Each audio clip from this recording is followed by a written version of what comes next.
Fly music पर जाइए। हमारा सोया जी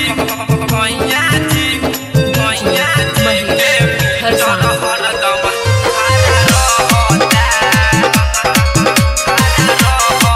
म्यूजिक बॉय संतोष बंटी। रतिया के मरले भातारा रे सखी दे हया बोले बथते रतिया के मरले भातारा रे सखी दे हया बोले बथते हमरा सैया जी के मीटर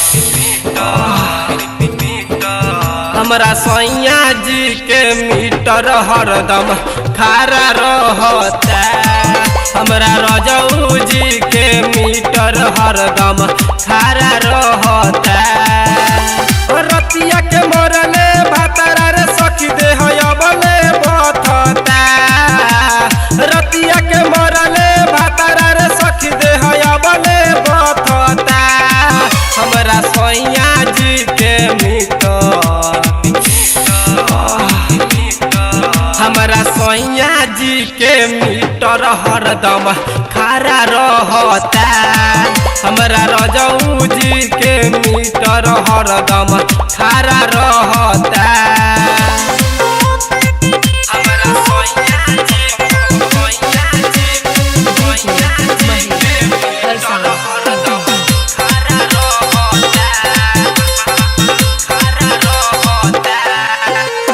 जाने कैसन लाग रहे रतिया के भूख रे तोर दिल सखी हमरा चोलिया के हुकर रे रे सखी जाने कैसन लाग रहे रतिया के भूख रे तोर दिल सखी हमरा चोलिया के हुकर एकरे कारण में सुनर सखी गाँव पूरा हंसता एकरे कारण में सुनर सखी गाँव पूरा हंसता हमरा सैया जी के मीटर हमरा सैया जी के मीटर हरदम खारा रहता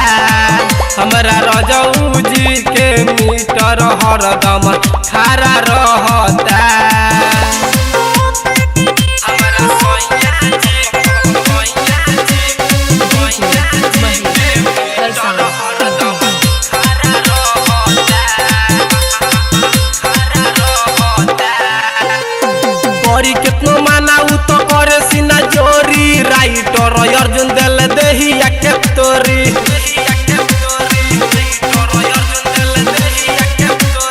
रे रे सखी करी कितनो माना उ तो करे सीना जोरी राइटर अर्जुन दिल देहिया के तोरी धर्मेंद्र धड़कन के कोइल देहिया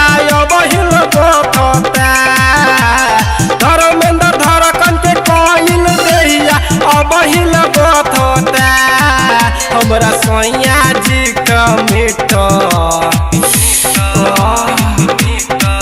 हमरा सैया जी के मीटर हरदम खारा रहता हमरा रजऊ जी के मीटर हरदम खारा रहता रतिया के मरले भातारा रे सखी दे हयबले बथता रतिया के मरले भातारा रे सखी दे हयबले बथता हमरा सैया जी के मीटर हमरा सैया जी के मीटर हरदम खारा रहता हमरा रजऊ जी के मीटर हरदम खारा रहता। Mahakal recording studio Riga mills.